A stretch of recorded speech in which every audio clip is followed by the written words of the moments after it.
हर रात की तरह ही उस रात भी मैं जब अपने काम से निकला तो वक्त हो रहा था रात के 8:45 का। मेरे गांव में 8:45 बजना यानी काफ़ी रात, जिस पर मेरे एक दोस्त अमर ने कहा, यार आज काफ़ी काम था, मेरा पूरा शरीर टूट गया है। जिस पर मैंने कहा, हाँ यार, दरअसल मैं और अमर हम दोनों का घर आसपास ही है और हम गांव से बाहर एक चावल के गोदाम में काम करते हैं। खैर, रास्ता पूरी तरह से सुनसान था और उस पूरे रास्ते में हम दोनों के अलावा और कोई परिंदा भी पर नहीं मार रहा था।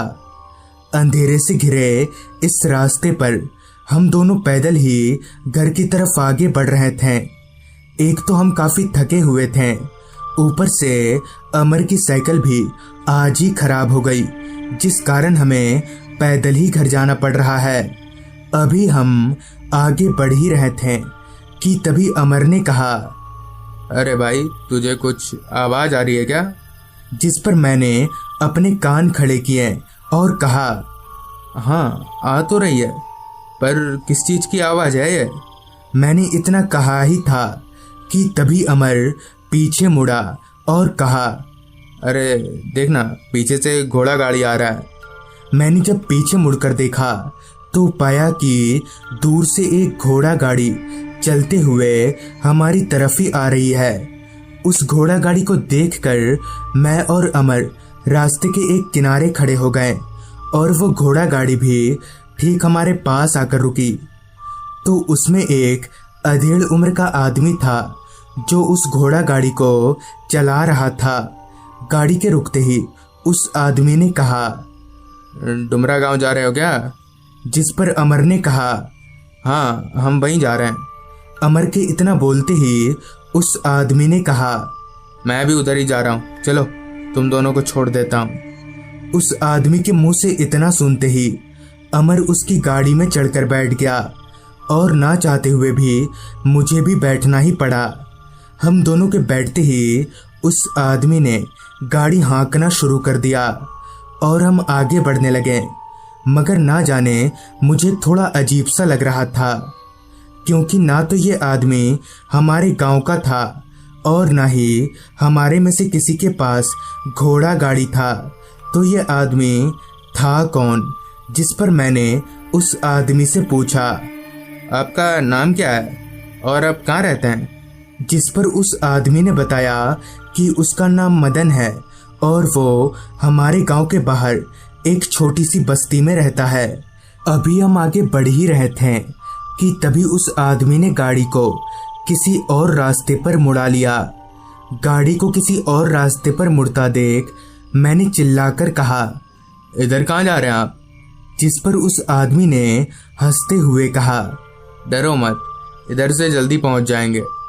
वो रास्ता जिस पर अभी हम आगे बढ़ रहे थे वो और भी ज्यादा सुनसान और अंधेरे में डूबा हुआ था।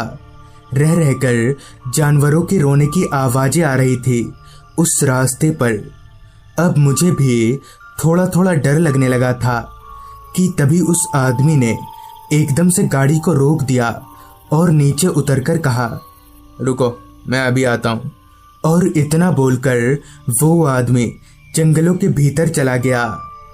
अंदर ही अंदर मेरा डर और भी बढ़ने लगा। जिस पर मैंने अमर से कहा, कहीं हमने इसकी गाड़ी में बैठकर कोई बड़ी मुसीबत तो नहीं मोल ली ना? इस पर अमर ने कहा, क्या बकवास कर रहा है तू? अब उस आदमी को गए हुए काफी वक्त हो गया था, जिस पर हम दोनों ने तय किया कि जंगल के अंदर जाकर देखते हैं कि वो आदमी गया तो गया कहाँ। घोड़ा गाड़ी से उतरकर हम दोनों जंगल के भीतर गए तो पूरा जंगल लंबे लंबे पेड़ और घने अंधेरे से घिरा हुआ था। जंगल इतना सुनसान था कि पैरों के नीचे आ रही सूखे पत्तों की आवाज भी हमें साफ साफ सुनाई पड़ रही थी, मगर वो आदमी कहीं दिख नहीं रहा था। तो हम अमर के जिद के कारण थोड़ा और अंदर गए कि तभी मेरी नज़र उस आदमी पर गई जो दूसरी तरफ मुंह करके एक बड़े से पेड़ के नीचे बैठा हुआ था। उस आदमी को देखकर मेरा पारा चढ़ गया, जिस पर मैंने अमर से कहा, देख, हमें अभी आता हूँ बोलकर खुद यहाँ बैठ गया है। अब अमर को भी गुस्सा आ रहा था, तो हम दोनों उस आदमी के पास गए और कहा, अरे भाई साहब, जब जाना ही नहीं था तो हमें बिठाया क्यों? हमने 2-3 बार बोलने के बावजूद भी ना तो वो आदमी कुछ बोला और ना ही हमारी तरफ पलटा। फिर जब मैंने उसके कंधे पर हाथ रखा तो मेरे होश ही उड़ गए। मेरा हाथ उस आदमी के शरीर के आर पार हो गया। मगर ये कैसे हो सकता है कि तभी वो आदमी हमारी तरफ पलटा, जिसका चेहरा देखकर मेरा पूरा शरीर ठंडा पड़ गया और डर के मारे मेरी दिल की धड़कनें बुलेट ट्रेन से भी तेज हो गईं। दरअसल उस आदमी का चेहरा आधा खाया हुआ था और उसकी आंखें बाहर लटक रही थीं कि तभी अमर ने चिल्लाकर भागने को कहा, मगर मेरा पैर मानो जम सा गया था। भागना तो दूर, ठीक से मैं खड़ा तक नहीं हो पा रहा था। किसी तरह से मैंने खुद को संभाला और अमर के साथ दौड़कर भागने लगा। हम इतने डरे हुए थे कि हम भागकर किधर जा रहे थे पता ही नहीं चल रहा था। बस अपनी जान बचाकर दौड़े जा रहे थे। अभी हम आगे बढ़ ही रहे थे कि तभी हमारी नज़र एक बुजुर्ग आदमी पर गई, जो कि रास्ते के एक किनारे खड़ा था। भागकर हम उस आदमी के पास गए और अपनी पूरी आपबीती बताई, जिस पर उस आदमी ने कहा, आज से 10 साल पहले इसी रास्ते पर एक आदमी घोड़ा गाड़ी चलाया करता था, मगर एक रात उसने 2 गलत आदमियों को, जो कि चोर थे, उन्हें अपनी घोड़ा गाड़ी में बिठा लिया था। पहले तो उन चोरों ने उस आदमी को खूब मारा, जिससे वो आदमी वहीं बेहोश हो गया। फिर उन चोरों ने उसके सारे पैसे लूट लिए और उस आदमी को उसी हालत में छोड़कर भाग गए। जंगली इलाका होने के कारण उस बेहोश आदमी को जानवरों ने नोच खाया और तब से उसकी आत्मा इसी रास्ते पर भटकती है और जब तक उन चोरों को मारकर अपना बदला पूरा ना कर ले, तब तक वो यहीं भटकती रहेगी। इतना बोलकर वो आदमी जोर जोर से हंसने लगा और कहा, कहीं ऐसा तो नहीं था वो आदमी? उस बुजुर्ग आदमी के इतना बोलते ही उसका चेहरा उस भूत की तरह बदलने लगा और वो बुजुर्ग आदमी हूबहू उस भूत में तब्दील हो गया। ये देखकर हमारे शरीर में वापस से करंट दौड़ने लगा। डर के मारे हमारे पैर कपकपाने लगे थे। हम फिर से भागने लगे। अब हमें अपने आप को मरा हुआ मान चुके थे कि तभी हमें कुछ ही दूरी पर कुछ जलता हुआ नजर आया। दौड़कर हम उस आग के पास गए तो देखा कि एक साधु बाबा हवन कुंड के पास बैठे हुए हैं। हमने अपनी पूरी बात उन साधु बाबा को बताई, जिस पर उन साधु महाराज ने अपने पास बैठने को कहा और अपनी पोटली में से 2 ताबीज निकालकर सामने रख दिया और कहा, ये ताबीज अपने गले में बांध लो तो वो आत्मा तुम्हारा पीछा नहीं कर पाएगी, और हाँ, इस ताबीज को कभी भी मत उतारना। फिर हम दोनों उस ताबीज की मदद से घर आ गए। रास्ते में वो आत्मा हमें दिख तो रही थी, मगर हमारा कुछ बिगाड़ नहीं पा रही थी। तो इस तरह से उस रात हमारी जान बच गई। तो दोस्तों, ये थी आज की कहानी। नौकरी छूट जाने के कारण मैं काफी परेशान रहने लगा था। ऐसा नहीं था कि मैंने नौकरी के लिए कहीं और प्रयास नहीं किया, मगर मैंने जितनी बार कोशिश की उतनी बार ही असफल हुआ। दिन पर दिन मेरे घर की आर्थिक हालत खराब होने लगी थी। दर दर नौकरी की तलाश में भटक भटक कर मेरा शरीर भी काफी कमजोर सा हो गया था। दरअसल हुआ कुछ यूं था कि एक रात जब मैं नौकरी की तलाश में असफल होकर घर वापस लौट रहा था तो मेरी तबीयत कुछ खास अच्छी नहीं थी। मुझे बस नौकरी की टेंशन अंदर ही अंदर से खाए जा रही थी। अभी मैं आगे बढ़ ही रहा था कि तभी मैंने अपनी निगाहें हाथ घड़ी की ओर घुमाई तो वक्त हो रहा था रात के 10 बजे का। समय को देखकर मैंने मन ही मन में कहा, आज काफ़ी रात हो गई है और अभी भी मुझे काफ़ी दूर पैदल चलना पड़ेगा। खैर अब किया भी क्या जा सकता है, घर तो मुझे जाना ही था, इसलिए मैंने अपने चलने की रफ्तार बढ़ा दी। मेरे अलावा रास्ते पर और कोई इंसान दिख नहीं रहा था। अंधेरा तो इस कदर छाया हुआ था कि मानो ये रास्ता इस दुनिया में हो ही ना।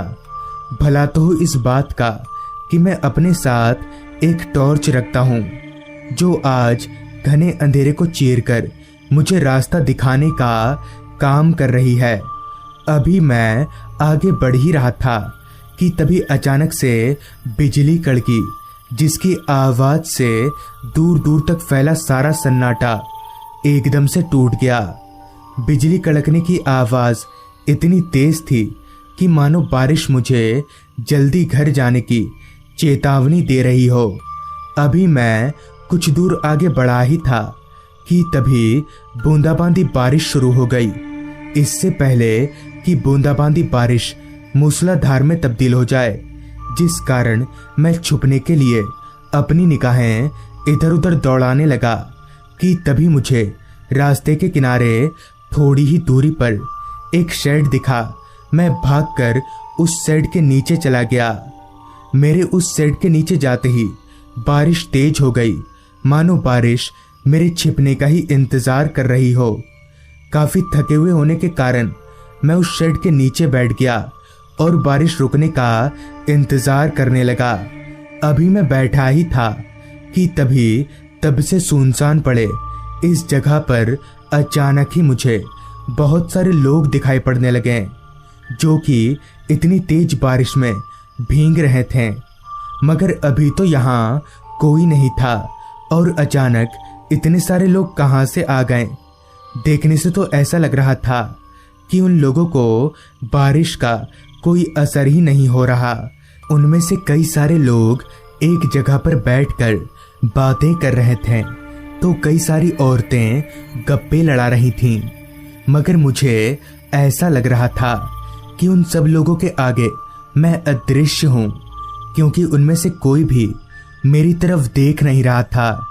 अभी मैं उन लोगों को देख ही रहा था कि तभी मैंने एक बात पर गौर किया कि इतनी तेज बारिश में होने के बावजूद भी उन सभी लोगों के कपड़े बिल्कुल भी नहीं भीगे थे। मगर ये मुमकिन ही नहीं था। अभी मैं ये सोचकर परेशान हो ही रहा था कि तभी मेरे पैंट के जेब में कुछ हलचल हुई। फिर जब मैंने अपनी निगाहें पीछे घुमाई तो मैं एकदम से सहम गया। दरअसल ठीक मेरे पीछे एक 5-6 साल का बच्चा था, जो अपनी हाथ को मेरी जेब में डालकर कुछ खोज रहा था। मेरे देखते ही उस बच्चे ने मेरी जेब से हाथ निकाल लिया, जिस पर मैंने उस बच्चे से कहा, अरे बेटा, क्या ढूंढ रहे हो तुम? किसी के जेब में ऐसे हाथ डालना अच्छा बात नहीं है। जिस पर उस बच्चे ने कहा, अंकल चॉकलेट दीजिए ना, कितने दिन हो गए चॉकलेट नहीं खाया। जिस पर मैंने कहा, बेटा मेरे पास तो चॉकलेट नहीं है। इस पर वो बच्चा थोड़ा उदास हो गया और दबी हुई आवाज में बोला, अच्छा अंकल, कल आना तो चॉकलेट लेकर आना। जिसके बाद थोड़ी देर तो हम दोनों चुप रहे। फिर मैंने उस बच्चे से कहा, अच्छा बेटा, तुम इतनी रात को इस जंगल में क्या कर रहे हो और इतने सारे लोग कौन हैं? जिस पर उस बच्चे ने कहा, मैं यहीं रहता हूँ और ये सब लोग भी यहीं रहते हैं। कोई पेड़ पर रहता है तो कोई जमीन के नीचे। उस बच्चे के मुंह से ये सुनने के बाद मुझे हंसी आई और मुझे हंसता हुआ देख उस बच्चे ने कहा, अंकल कल से आप कहाँ रहेंगे, पेड़ पर या मेरे साथ? उस बच्चे की ये बात मुझे समझ नहीं आई, जिस कारण मैंने उसे कोई जवाब नहीं दिया। अब बारिश भी हल्की हो गई थी, जिस पर मैंने उस बच्चे से कहा, चलो बेटा, मैं तुम्हें तुम्हारे घर छोड़ देता हूँ। मेरे इतना बोलते ही वो बच्चा खड़ा हो गया और शेड से उतरकर आगे बढ़ने लगा। मैं भी उसके पीछे पीछे चलता गया।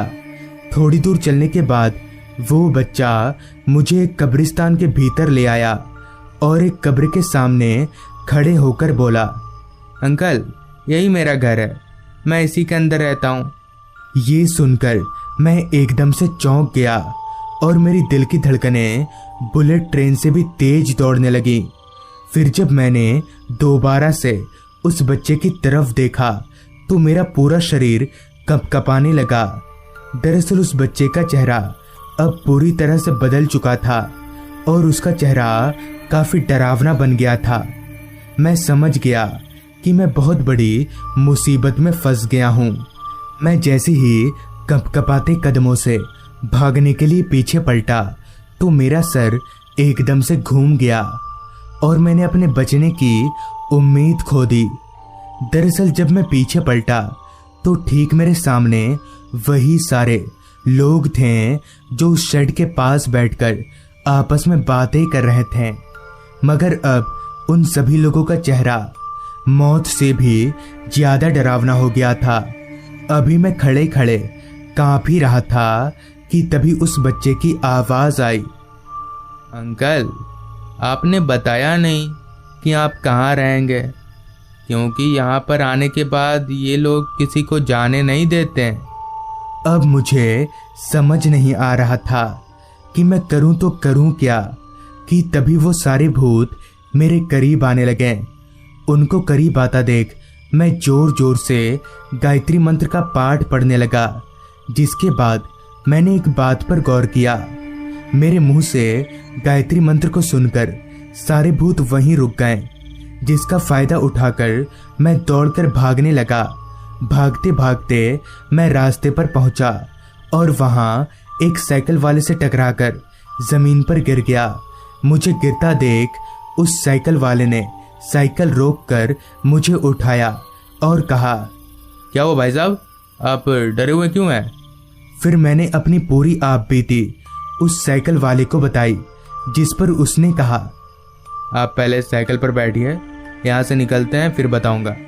मैं भी बिना कुछ सोचे समझे उसकी साइकिल पर बैठ गया। कुछ दूर जाने के बाद उस साइकिल वाले आदमी ने कहा, आप पहले इंसान हैं जो उस जगह से जिंदा बचकर वापस आए हैं, वरना कोई भी आज तक वहां से बचकर वापस नहीं आ पाया।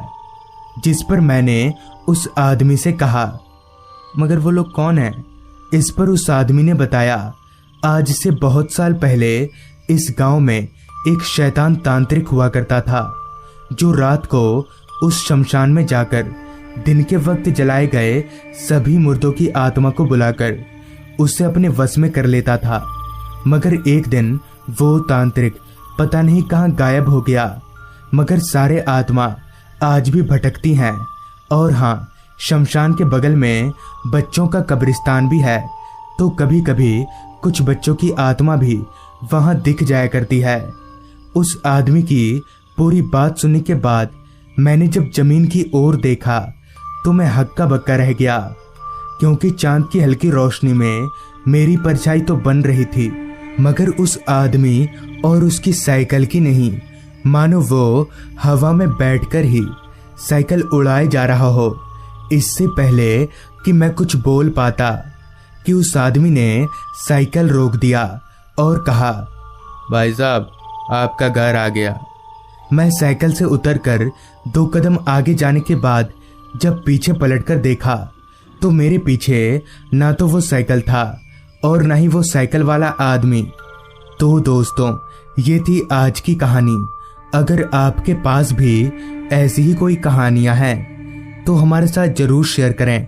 तो मैं आर्यन जल्द ही मिलूंगा आपसे ऐसी ही एक कहानी के साथ।